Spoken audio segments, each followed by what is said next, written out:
miércoles pasado, el 25 de septiembre para ser exactos, el Congreso de Oaxaca hizo historia en materia de derechos reproductivos al aprobar la despenalización del aborto durante las primeras 12 semanas de gestación. Con ello, se convirtió en la segunda entidad después de la Ciudad de México en permitir la interrupción del embarazo. Ahora, la polémica se ha mudado al Congreso, pues Morena prepara una iniciativa de reformas al Código Penal Federal y a la Ley General de Salud para despenalizar el aborto antes de las 12 semanas de gestación, pero en todo el país. Para analizar los retos y pendientes que se tienen en esta materia, recibimos esta noche a Renata Villarreal. Ella es activista, feminista, fundadora de Marea Verde. Renata, muy buenas noches, bienvenida. Gracias a ustedes por la invitación. Pues tu opinión en primera instancia.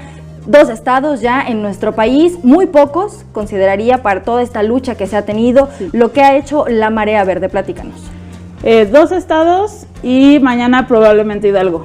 Estamos esperando ver los avances de Hidalgo, ojalá. Vamos viendo, las compañeras de allá están trabajando muy duro. Creo que hay ejes que abordar muy importantes. Uno, que en México vivimos en un estado laico y continuamente se nos olvida. Se aborda el tema del aborto desde un modo religioso, ¿no? El debate es si es pecado, si Dios no lo permite, y eso no viene de acuerdo como está regida la República Mexicana, ¿no? Entonces, el debate es de salud pública, el debate es de salud emocional y mental de las mujeres que están enfrentando situaciones para obligarlas a ser madres cuando no están listas, no están preparadas o no quieren ser mamás, ¿no? Hay niñas, hay adolescentes, hay señores que ya tienen hijos, otras que no. Entonces es un debate, bueno, que se da para mucho, ¿no? Sin duda alguna. Renata, si una persona no desea, si una mujer no desea abortar, que no aborte. Si una persona no quiere casarse con una persona de su mismo sexo, pues que no se case.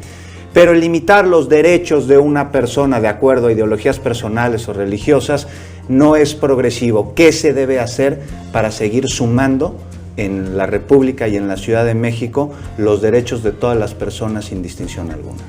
Yo creo que lo más importante, así como bien dices, los derechos no quitan, los derechos dan. Es una opción que tiene la gente para tomar decisiones para su propia vida y la vida de sus familias, ¿no? Entonces, es muy importante entender que aprobaciones de leyes no les quitan a las demás personas, les dan oportunidades de calidad de vida, oportunidad de condiciones, en este caso, a millones de mujeres que no solo es el aborto, se ve mucho del embarazo al aborto, pero no se abarca mucho después de ello. ¿Qué pasa con las mujeres que no pudieron abortar y llevan a término ese embarazo? ¿Cómo es su vida después de tener una vida humana a cargo de esas personas que no están preparadas o no están listas? ¿Qué es la vida de esas 2 personas, no? Después de eso. Creo que es un tema que no se toma mucho y yo creo que es muy importante sacarlo. Y partiendo de que los derechos no pueden estar basados en creencias religiosas, porque si nos vamos a ese punto es donde se ha generado toda la polémica, porque la Iglesia, por supuesto, no está a favor de esta situación, obligan incluso en casa a creer esta idea de que tú no tienes la posibilidad de decidir sobre tu vida, te inculcan estas creencias, pero vaya, conforme vas creciendo y tienes esta educación y esta apertura hacia el mundo, tú creas tu propio juicio y tú tomas tus propias decisiones, y eso no se está viendo en México. No, el día viernes fuimos invitadas para un pañuelazo y de hecho una compañera de ahí lo mencionaba, porque mencionan que muchas personas ven bien el aborto cuando es consecuencia de una violación y cuando no. Entonces lo que se está castigando es el placer de la mujer. Viene también muy ligado con la sexualidad de las personas, ¿no? También desde la iglesia tiene castigado el placer, castigado la libertad sexual, ¿no? De mujeres y de hombres parejo. Y decías, ¿cómo puedes estar? Entonces, si es un bebé cuando no es un bebé cuando es por violación, entonces, pero de la otra forma sí es. ¿Cómo cambia? ¿Cómo en tu cabeza uno sí está permitido y el otro no? Si para ti es matar, para ti, ¿por qué sí está permitido matar en una y en otra no? Entonces es como, no tiene nada que ver con eso. Es si tú disfrutas, si tienes una relación de pareja, si tienes o no relación de pareja, que esto derive en un embarazo, tú tienes pleno derecho en decidir si lo quieres continuar o no, sin importar cómo se haya llegado a él. Renata, te lo pregunto como hombre, ¿la decisión de interrumpir legalmente un embarazo corresponde exclusivamente a la mujer? Yo creo que sí. ¿Por Yo qué? creo que sí, porque la mujer es la que pone en riesgo su vida al parir y al abortar. Punto. Así Los de cambios fácil. de un embarazo vienen en el cuerpo de la mujer. Si tú estás en una relación, yo tengo una relación con un hombre hermoso, amoroso, súper comprensivo y lo hemos platicado. Oye, yo no quiero tener un hijo ahorita, yo ya soy mamá. Y yo en mis planes de vida no están ser mamá en este momento. Nos cuidamos todo lo que podemos, pero los métodos no son 100% seguros. ¿Qué va a pasar?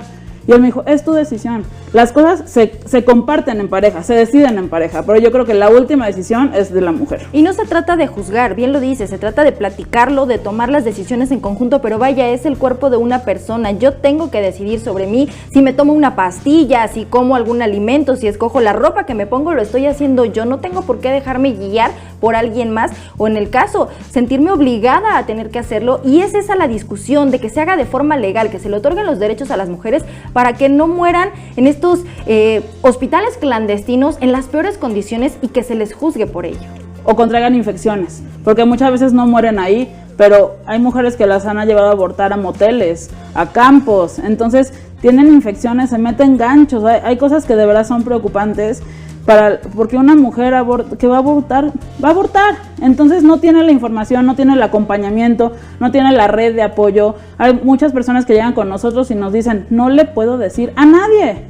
Y nosotros le decimos a tu mamá, a tu mejor amiga, no, me van a juzgar. Y si me denuncian, hay un miedo espantoso. Entonces, eso también es un tema que abrir. Tienes que ser una red de apoyo para las personas que están alrededor de ti, que sepan que se pueden acercar a ti y que no tienen que ir con extraños, que por fortuna somos nosotras y los hacemos con todo el cariño, pero que tengan a alguien en su casa para acompañarlas en el camino, ¿no? Renata Villarreal, pues en el mejor de los casos caen con ustedes, luego caen con cada fantoche que pone en riesgo su vida, y esperemos que mañana tengamos más buenas noticias en materia de derechos humanos y de progresión con tema de la interrupción legal del embarazo. Muchísimas gracias por a ustedes. acompañarnos esta noche. Gracias por la invitación. Recibirte.